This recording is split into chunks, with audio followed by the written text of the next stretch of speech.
Welcome.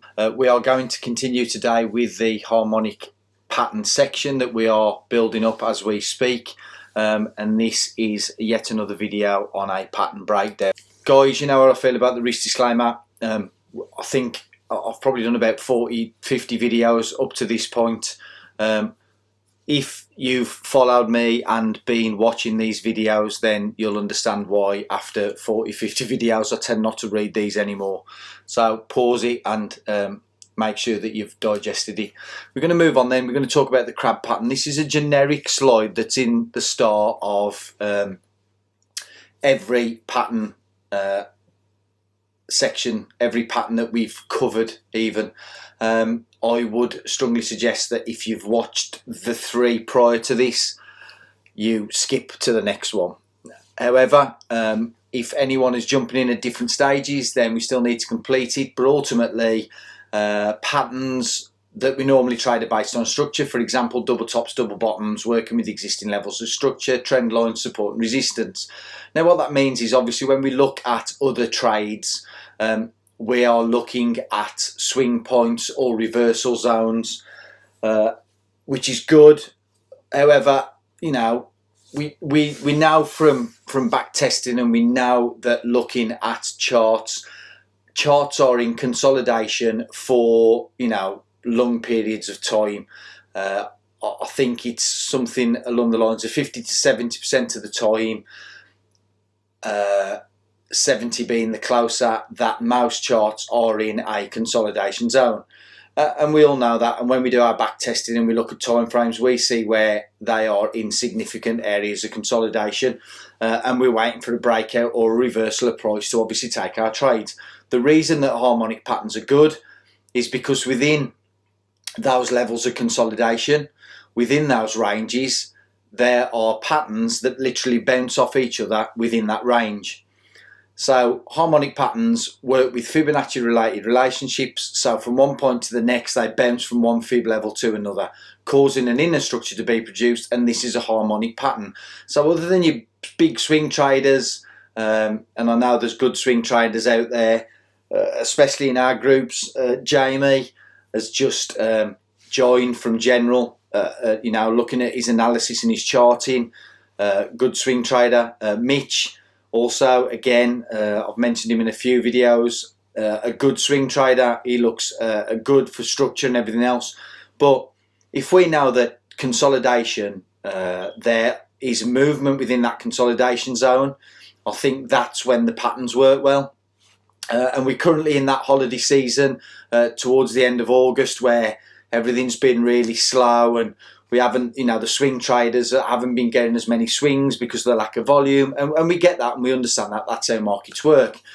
So that's why I think that you know, at this time, the reason why we've been getting really good results with the harmonic patterns, I know VJ is the font of all knowledge when it comes to these patterns as well, and he's been having some really good results whilst trading that inner structure.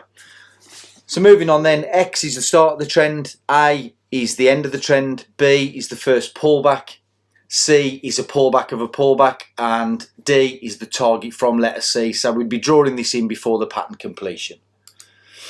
The crab pattern is a very fast moving pattern, which means it can move out of the price reversal zone very quickly. So it's very important to make sure that you have plotted this pattern before the price gets to the PRZ and the D completion. As with all our pattern training, we need to break down each leg to make the pattern easier to draw and visualise. Now, you guys know I'm going to be doing videos. However, people want to make notes, print off the PDF. This is the one that you want to print off. This is the slide. Okay. One thing I have noticed as well is when I've delved into the world of harmonic patterns, and we need to just clear this up because a few people have said this. I know Jamie and I, VJ, a few people that use patterns quite a lot.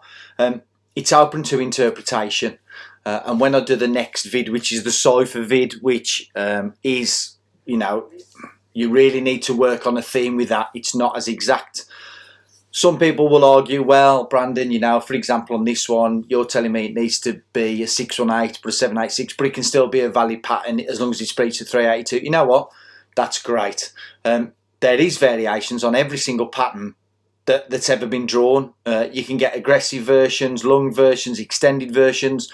What you need to do is you need to back test it, and even though this is the basics of harmonics and we're giving you rough structures or structures that work well for me and for other traders, it may not be as easy to identify for you. So you need to take this you know, back onto your charts, and you need to check what works for you, and you need to suss out these ones that have been completed by me are what work for me. However, you need to back test it, you know, same as any other strategy, any other indicator, anything else. You need to go and back test it, because if you haven't got the confidence in it, you're not going to trade it, and you're definitely not going to trade it correctly. So even though we're giving these out on here, guys, please don't take it as it's the be all and end all, because it isn't. There are always variations on a theme. However, this is what works for me. So let's break it down anyway, and let's move on.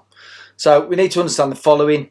Number one, A to B should be a retracement, a 618 retracement of the X to A, but no more than a 786. B to C should then retrace between a 50 and no further than a 618. And the C to D leg should then break the 138.2 from the X to A, but no further than 1618 from X to A. And this is where we are going to, on the fibs, we're going to draw the fib retracement, which shows fib extensions, and then we're going to draw using the fib extension. It may actually not be on this video, it may be on the next one, but either way, I'll break it down anyway. So we're looking at a bullish crab then. Everything that we've just said, but in picture form or pictorial form, however you want to pronounce it. X to A, that's our ground leg or our impulse leg. That's what we start from.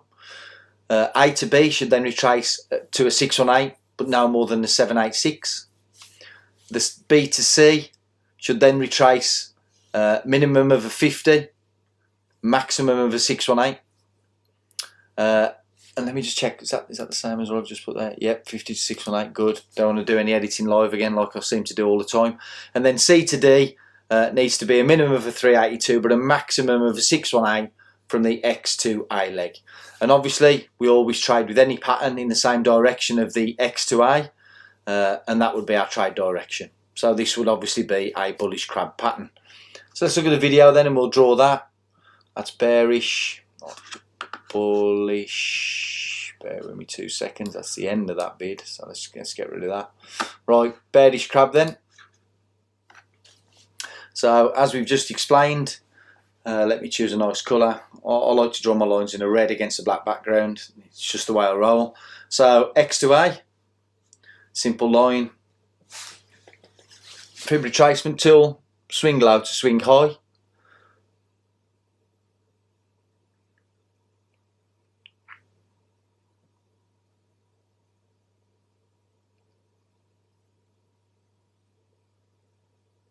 Just want to look at these, getting these 382s in there. I'm adding a 1618, and then I've just realised that there's already a 1618, so I'll get rid of that. So that's already got the points on there. So drag that across. Let's get that further. So X to A. Now we got the A to B. 618. No more than the 786, so we're in that zone. Anywhere there will do. Next one then, fib retracement from A to B, swing high to swing low. And from the previous vid, we can go anywhere between the 5 and the 618. Some people argue, you know, that it can go higher. It can, as long as it doesn't breach A. This is just my version, guys. And then we drop into the zone, okay, of a 382 and a 618. Okay, for me, if it went past the 618, then I'd be looking at that invalidating the pattern. So that would be within my reversal zone. So the PRZ for me would be between the 1382 and the 1618. It's a very easy pattern to draw. because we have that, you know, the one fib covers 1, 2, 3 out the 4 legs. So it's quite an easy pattern to work with. And that is the bullish crab. Now let's look at the bearish. Exactly the same again. X to A to B, retracement minimum 618 to a 786. B to C is a minimum of 50, maximum of 618.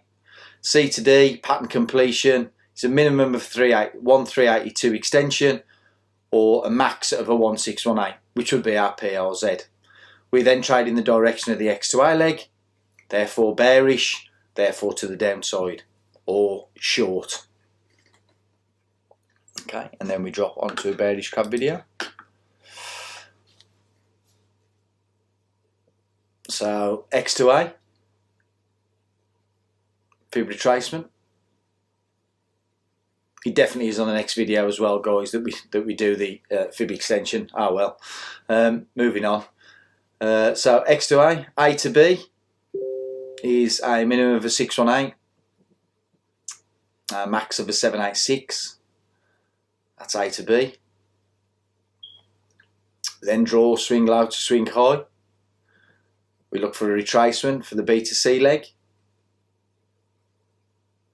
Minimum of 5, maximum of a 618.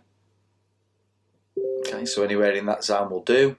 Delete the smaller fib. We've already got the original fib drawn, which helps when charting. Definitely helps when live charting of predicting that PRZ. Minimum of a 382, maximum of a 618. Right, and there you go, anywhere in that zone. And that would be a completion. I do want to point out at this point that when you're looking at these zones, one thing that I have noticed is that, and we'll talk about it more in the next slide. In fact, let's just move to that next slide. Right, so as we always finish off with every trading one that we do, we do the drawing. So, you know, the last one we looked at was bearish, so we're going to stick with that bearish pattern. Now, one thing I want to clarify is that X to A to B, B to C, target completion, pattern completion, price reversal zone, right, stop loss. We need to put that stop loss above that 1618. Some argue that it needs to be 10 pips above, some will say it needs to be a few pips above. For me, it's quite a big PRZ, so I wouldn't want to push it too far past that. However, some traders will say, well, it needs to be 10 pips, and ultimately that's down to them. From back testing and looking at the patterns that I've seen, if you trade it correctly anyway, i.e. when you've got into that zone and you're looking for reversals out of that zone, it's not the be all and end all. I think that's why I use stop losses quite close. But what I would say is this: if you've got the X to A here, especially with this pattern where it's looking at a zone, if you've got X to A, but you've got previous structure somewhere back here above this, I'd be looking at moving my stop above that, and I'd be looking at you know, another area slightly past. If you've got structure that's very close to your stop loss zone or the edge of your PRZ, you would hate to miss a trade because it's going to retest that high in this example, or retest a low in a bullish one. Patterns are great, but you need to sort of think outside the box a little bit, outside the PRZ even. If you can see previous structure, look left for clues that is going to be a little bit higher or a little bit lower than your stop, then give yourself a little bit of breathing room. The whole point of trading patterns is that you do use that zone correctly and you do give yourself enough room. I've got Telegram pinging all over the shop here. Let me just quit Telegram. People usually want to chat to me just at the time I'm doing these videos. Right, so we've set our stop, we've got our pattern completion, we're looking for a trigger out of that zone, and you know I use MAs and a break of MAs for that trigger. And again, we draw the fibs from A to D, and we take profit 1 at a 382, and we take profit 2 at a 618. And as I've said before, some people scale out, some people use the same lot size, they exit at that point, wait for the pullback, re-enter again. I personally scale out, so I hit the 382, then take half the profit. I'll then let it roll to 618, but I'll move my stop up to break even. So let's say I enter in this point, okay, and the target sort of hits this part of the 382, I would then move my stop, which would have been up here. I would then move it to my entry. So if it pulls all the way back and hits where I entered the trade for this one, I'd be stopped out. But I've already took the profit out of that first trade. After I've done these, guys, I will be doing a video on breaking down MT4 a little bit in relation to the use of, so lot sizes, scaling in, scaling out, trailing stops, looking at structure, how to move stops, how to edit and modify. I will be doing a bit of a breakdown, and that'll be in the general basic training and free for all. And then you obviously take profit 2. Some would argue there's a take profit 3, which would be the 100% or the A leg, so all the way down to A leg. However, I like to do the 1-2 trades and I'm gone, I'm out of there. Leave a bit for someone else. I hope you're finding this harmonic session great, guys. On the next video, which is the cipher one, we will be looking at that. That is a very fluid pattern, and you know, you need to sort of use that with structure really, and we will be using a fib extension rather than a fib retracement. Thanks for your time.